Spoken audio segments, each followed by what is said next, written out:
My current spiritual hyperfixation is taking ancient Greek spells and making them translatable to modern times and then using them in my daily life. And I'm not like saying I'm translating them from the ancient Greek. Those spells have been translated from ancient Greek. We have a lot of record of them that have been found on papyrus and other material all over the ancient Greek and kind of like ancient Egyptian world too, because they do overlap a little bit there. What I am essentially doing is going through and translating those spells into what you can do in modern times to achieve the same result with the help of whatever deity helped ascribe that spell to the person in the first place. So essentially I'm channeling in the deity to talk about their previous spell work and be like, hey, can I get a new version now? The reason for this is like, I don't know about you, but personally I don't have access to like a bunch of sheep's blood and like a eye of an owl I found under the full moon and a plant that doesn't grow in my area. And I don't necessarily have the time to spend the next 8 days chanting 5 hours a day for a specific result. But that doesn't mean like the spell work in and of itself is like not useful. I'll give you an example. So I'm working out of this book. This is the Greek Magical Papyri. I know it's backwards for you. I honestly don't even know if this particular translation is still even in being print. I got it off of Thrift Books, which by the way, please use Thrift Books or bookshop.org for your book shopping. They are amazing.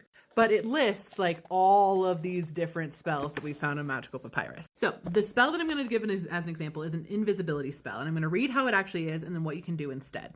So what it says is, take fat or an eye of a night owl and a ball of dung rolled by a beetle and the oil of an unripe olive and grind them together until smooth and smear over your whole body and say to Helios, I adjure you by your great name, a bunch of Greek words I don't know how to say, and moisten it and say in addition, make me invisible, Lord Helios, and in the presence of any man until sunset, you will be invisible.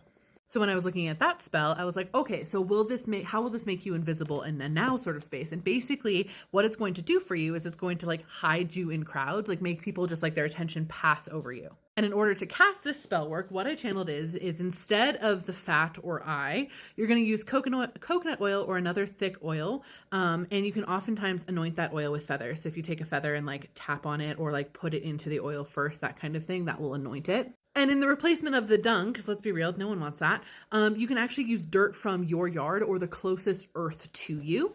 You mix those two together and you rub on just one part of your body, and then you say the incantation to Helios, like I just mentioned, while you wash that off. This is going to help you be like unperceived, like lack of perception of you in crowded spaces for the next day or two. And let me tell you, in doing this particular spell work, I channeled that one in from Helios. Like he was the one who told me how to adapt it. But in using these spells, I have gotten such amazing results as opposed to like other spellcraft that I've used before. Because when you use ancient spells, you actually have the entire history and legacy of all the people and beings that have used this spell before you on your side supporting you. Yeah, let me know if you want to know more about these because I've been having such a fun time with this.